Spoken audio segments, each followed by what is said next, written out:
I'm Hassan from Mechanic Bar, and today I want to bring you to Singapore SABRE Blasters. And let us meet the founders and creators of SABRE Blasters. My name is Conrad. In SABRE itself, I'm actually considered as the co-founder of SABRE. All right. How everything actually started in my hobby is way long time ago. This late friend of ours, his name is called Daniel. He's no longer with us because he was fighting against cancer. But he actually introduced me to this whole hobby itself, the foam blasting hobby. So one day he actually asked me, hey Conrad, because we were in the same NS camp last time, so he asked me, hey, would you be interested in this?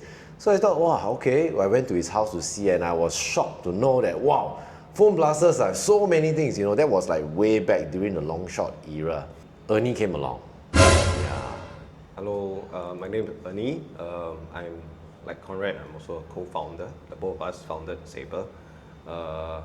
My role is the mad scientist, or find innovative ways of designing new things, new ways of doing things. And also help Conrad in terms of operations and also research as well. So SABRE actually came about from the word SAB. SABRE was more of like a progression from SAB. SAB actually stands for Spring Air Blaster.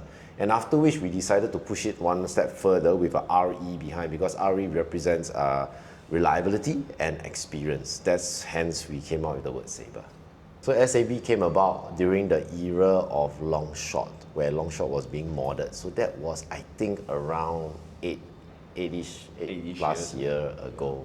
8 years, yeah. But SABRE as a brand, the SABRE brand came about when M20 was came about. As you can see, it was called M20 because the year 2020. That's right. Yes. That's right. So 2020 to now it's 2026. You say the brand SABRE is around 5 years. 5 to 6 years. Yeah. But if you include the SAB era, you'll be like 7. Yeah. Approximately 7 years. So yeah, we are very thankful for this. We are very grateful to God for giving us opportunity to build this brand as well. Okay, bro, this is actually one of our pretty early models that we did in SAB. It's called, ironically, it's called Genesis. All right. Why is it called that? Is because it was like the beginning of a new era. And then we decided to actually make, at the time, SAB was on 3D printing. That's why you can see the blaster is actually 3D printed. At the time, we also had already linear guides being used, if you can see here. Not really linear guides, but sorry, ball bearings and a steel rod. So this one was actually using the traditional straight kind of pusher method that was used last time. Magazine is still using a Talon mag, and the plunger tube isn't like very huge or whatever. It's roughly around here to here. There isn't actually a adjustable buttstock for this. So this was actually the Genesis. Then as time passed by, we actually transited into something like what Ernie is holding, the Construct. The first Construct. Yeah, Ernie will explain more on this one. Okay, so who invented or come up with these first few blasters? Wow, all right. So this one actually came about because of the predecessor of this model, which is called SAB. I know, V2. Very funny. SAB, then SAB V1, V2. So I had this friend, our friend, JJ, all right? He actually challenged me something. I vividly remember in my head. I went out to Potong Pasir CC. I met with him and he told me, Conrad, I want 2 blasters for my wedding. A very special customized blaster. All right, your current blaster is too long. I don't like. I want something shorter. So he gave me a whole list. I want something shorter, but it's retractable, short, and I want to have tri-pick rails. That means top, left, and right. I still remember. Okay, so after I went back and we decided to string the whole thing down using Talon mags also, because before that we were using the actual full-length magazine size itself, which is actually double of this. Then we decided to go to Talon mag. That's when Jet Blaster, the Katana mags also came out. So we designed this. So this actually came about because of its predecessor, the SAB V2. Okay, all right. So Ernie, you can add on? How did this come out? So after the Genesis, we had this something called a SAB Construct.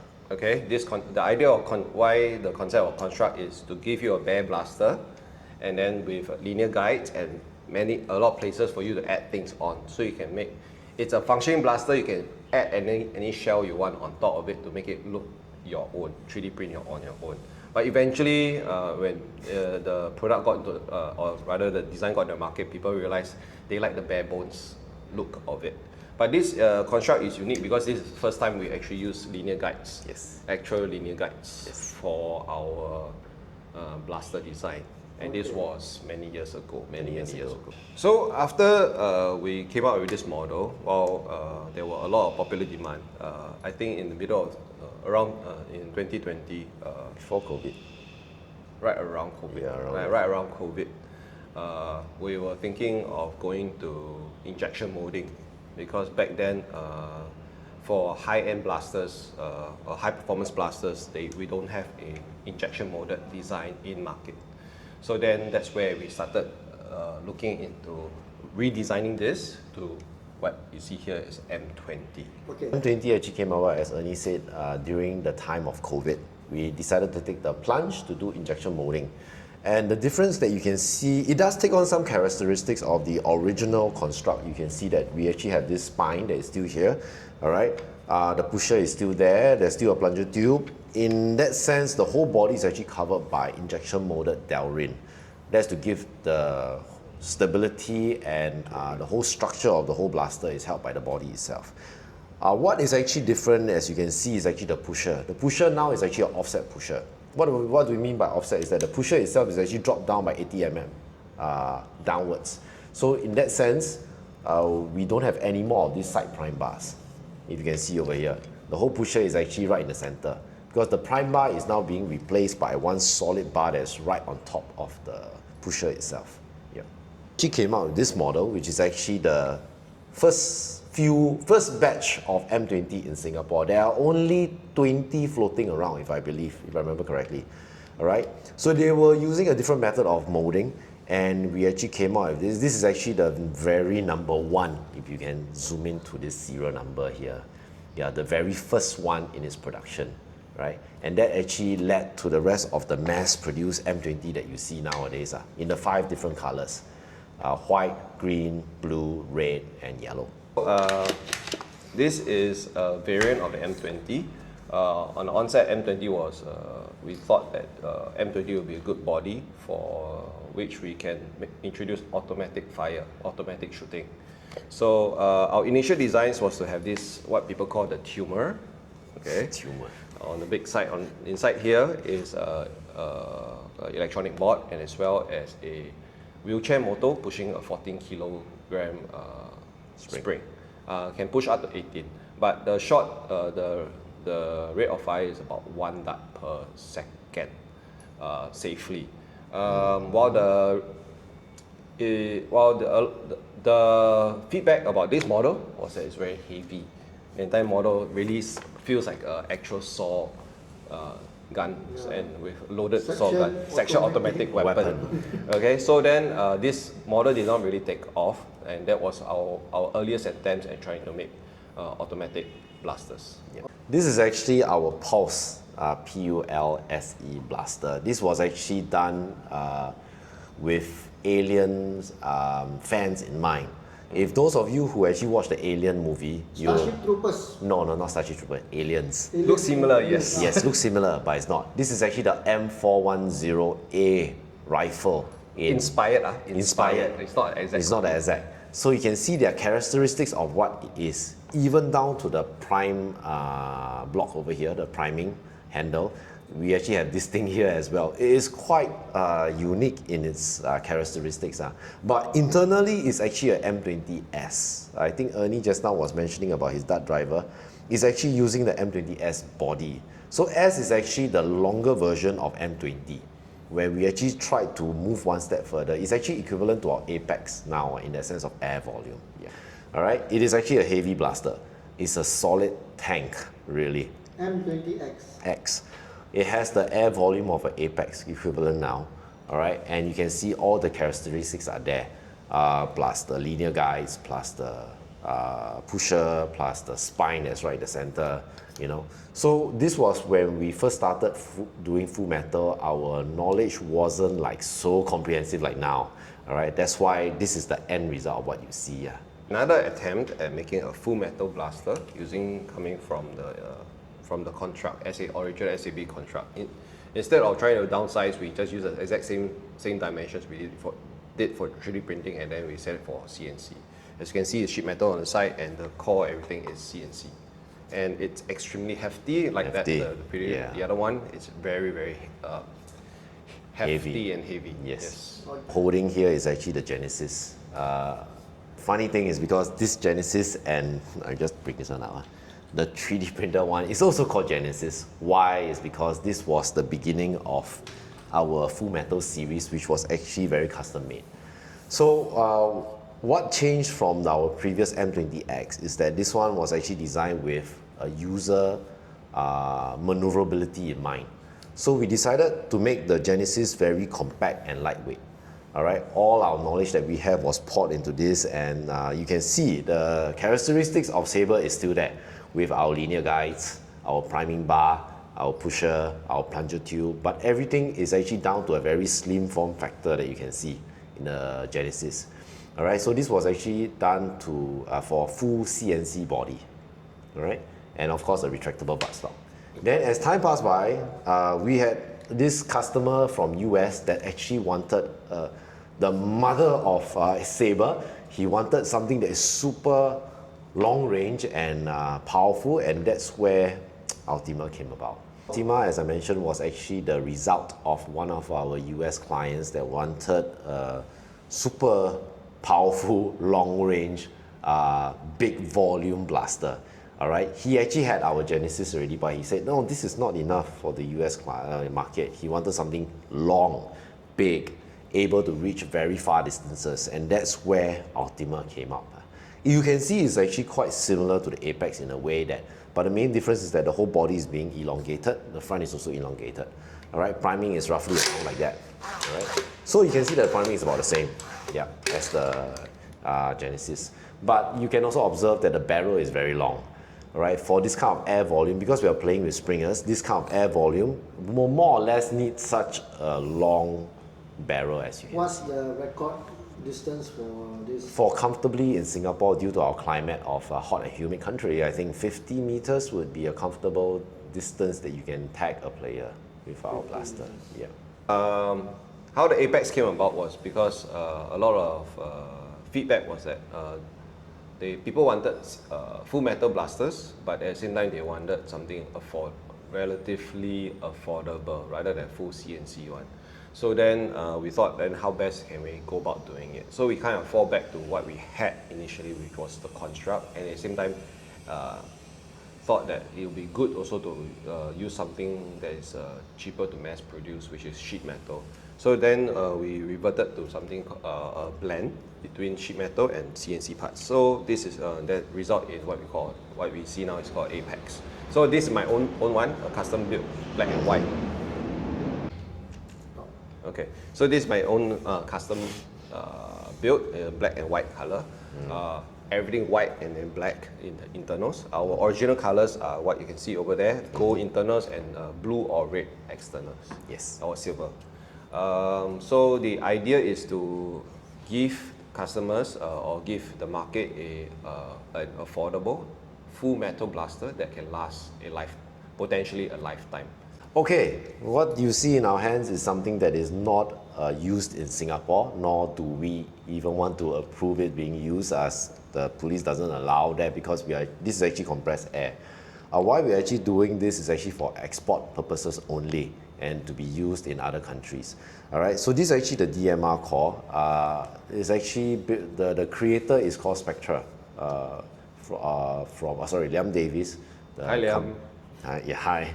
The company is called Spectra, the brand, and it's actually in Australia. So one fine day he contacted us, Sabre, and said, hey, can you mass produce the DMR core for me? And then we said, okay, sure, why not? So we did that for him, and that round was actually very good.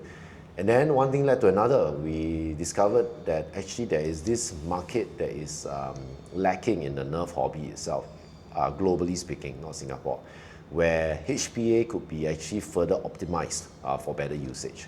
And that's where these two blasters actually came into picture. All right, this first one over here that Ernie is holding is actually called the Abraham Nova.